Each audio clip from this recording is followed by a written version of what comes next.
আবারও চলে আসলাম নিউ আরেকটি লাইফস্টাইল ডেইলি ব্লগ নিয়ে। খুব ছোট একটা ভিডিও নিয়ে চলে আসছি, আশা করি তোমাদের কাছে ভালো লাগবে। এই যে বড়াপুর বাসা থেকে বড়াপু এই যে বিবিখানা পিঠা বানিয়েছিল, সেটাকে সন্ধ্যাবেলা সবাই খাওয়ার জন্য ছুরি দিয়ে পিস পিস করে কেটে নিতেছে। আশা করি ভিডিওটা ভালো লাগবে। ভালো লাগলে প্লিজ একটা লাইক দিয়ে ভিডিওটা দেখা শুরু করো। আর তোমরা কেউ স্কিপ করে দেখো না, স্কিপ করে দেখলে কিন্তু ভিডিও ভালো লাগে না, আর ভালো না লাগলে কিন্তু সেই ভিডিও দেখতেও ভালো লাগে না। তার জন্য বললাম স্কিপ করে দেখো না। আর সবাই আমরা পিঠা খেয়ে নিলাম। তারপরে এই যে মাটির চুলায় রাত্রেবেলা বসাই দিছে খিচুড়ি, সবজি গরুর মাংস রান্না করে বসাই দিছিল। আর এই যে এখন বাগার দিয়ে দিতেছে রসুন পেঁয়াজ কালো জিরা দিয়ে। আর এই যে দেখো খিচুড়িটা কিন্তু হয়ে গেছে, অনেক বড় হাঁড়িতে কিন্তু রান্না হয়েছে। আর এই যে বাগার দেওয়া মশলাগুলো খিচুড়ির মধ্যে দিয়ে দিল সব।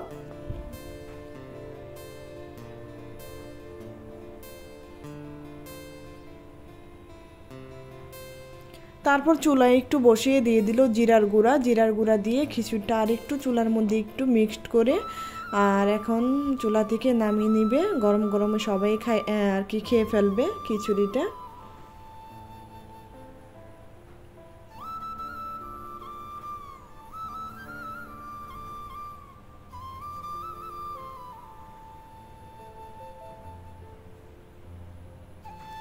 তারপর তো সবার জন্য যার যার প্লেটে বাড়া হয়ে গেছে ঠান্ডা করার জন্য। প্রচুর গরম, না হয় খাওয়া যাবে না। আর সবাই যার যার মতো নিয়ে খাওয়া শুরু করে দিছে। আমিও খাবার খেয়ে নিলাম। গরম গরমে কিন্তু খিচুড়ি খেতে ভালোই লাগে।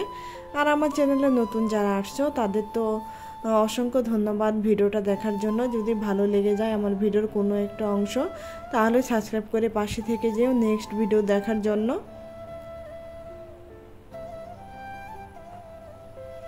খিচুড়ি তো খেয়ে নিলাম। পরের দিন এই যে দুপুরবেলা, সকালে আর কিছু দেখাই নাই। দুপুরবেলা এই যে আমাদের বাসায় চলে আসছি। এই যে দেখো কুমড়া শাক ক্ষেতের আর আলু কাঁঠালের দানা দিয়ে ডালের একটা মজার রেসিপি রান্না করব।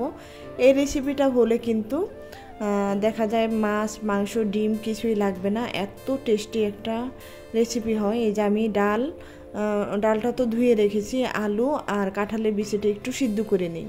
আলু কেন এই দিনে আমি সিদ্ধ করে নিই জানো? এই দিনে আলুটা নেই খেতে মিষ্টি মিষ্টি লাগে।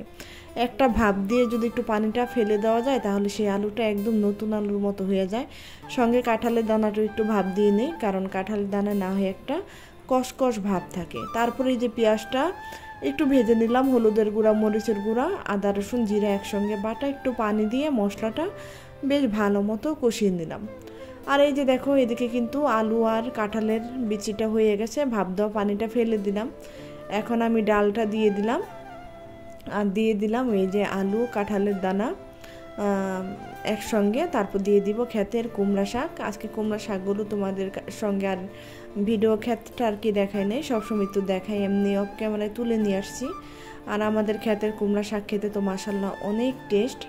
আর এই যে দিয়ে দিলাম কুমড়া শাকের একদম আগার 5-6টা ডুগা আর কি কেটে নিয়েছিলাম নরম চেয়ে, সেটাই কেটে নিলাম, সেটাই আর কি এই যে দেখো দিয়ে দিলাম। দিয়ে এখন ভালো মতো কিছুক্ষণ কষিয়ে নিব।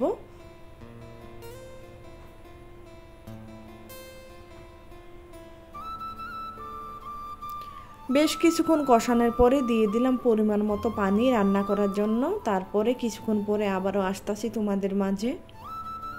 এই যে দেখো কিছুক্ষণ পরে চলে আসলাম। এই যে এদিকে কিন্তু কুমড়া ডুগা আলু তারপরে কাঁঠালের দানা সিদ্ধ হয়ে গেছে। এখন আমি এই যে একটু দেখে তারপরে বাগার দিয়ে দিব। তোমরা যারা এখন পর্যন্ত এভাবে এই রেসিপিটা খাও নয়, একবার হলে খেয়ে দেখো, দেখবা আর কিছুই লাগবে না, আমি একদম সত্যি করে বলতেছি। আর এদিকে দিয়ে দিলাম শুকনা মরিচ আর দিয়ে দিলাম রসুন কুচি পেঁয়াজ কুচি দিয়ে একটু ভেজে নিতেছি, ব্রাউন কালার করে নিতেছি। তারপরে এই যে আমি বাগারটা দিয়ে দিব। এই বাগারটা না দিলে না এই ডালটা ভালো লাগে না, এই বাগারটা দিলেই ডালটার টেস্ট একদম দ্বিগুণ বেড়ে যাবে।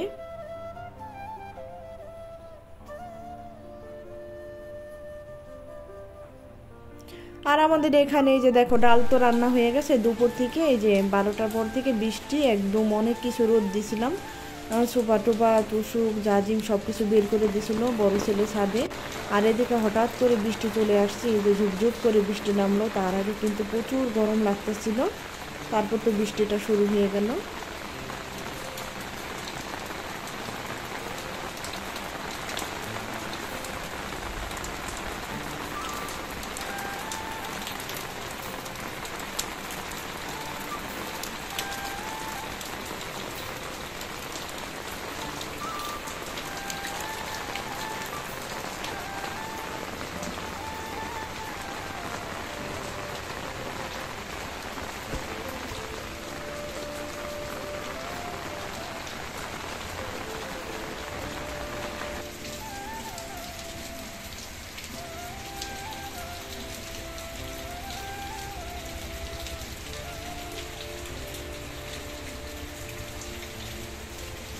বৃষ্টি তো পড়তেই আছে, তারপর তো দুপুরে গোসল করে নিলাম। বৃষ্টিতে হালকাও ভিজে গেছি, ভিজে গোসল করে তারপরে নামাজ পড়ে চলে আসলাম ভাত খেতে।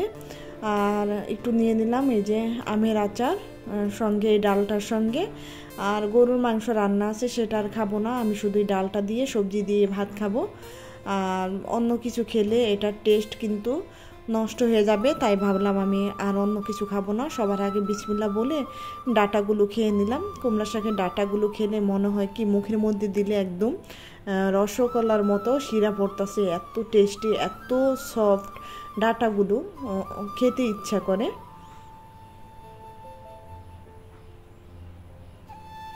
খেয়ে নিলাম। আমার দুই ছেলে ওদিকে বৃষ্টিতে ভিজতে বৃষ্টি দেখে চলে গেছে উপরে জাজিম তুষক সব ভিতরে নিয়ে গোসল করার জন্য, গোসল না সরি ফুটবল খেলার জন্য। ফুটবল খেললে তারা গোসল করে আসবে, তারপর ভাত খাবে। গরুর মাংস রান্না আছে, সেটাই মাইক্রো ওভেনে গরম করে দেবো, তারপর খেয়ে নিবে। আজকের মতো এখানে শেষ করবো। আল্লাহ হাফেজ।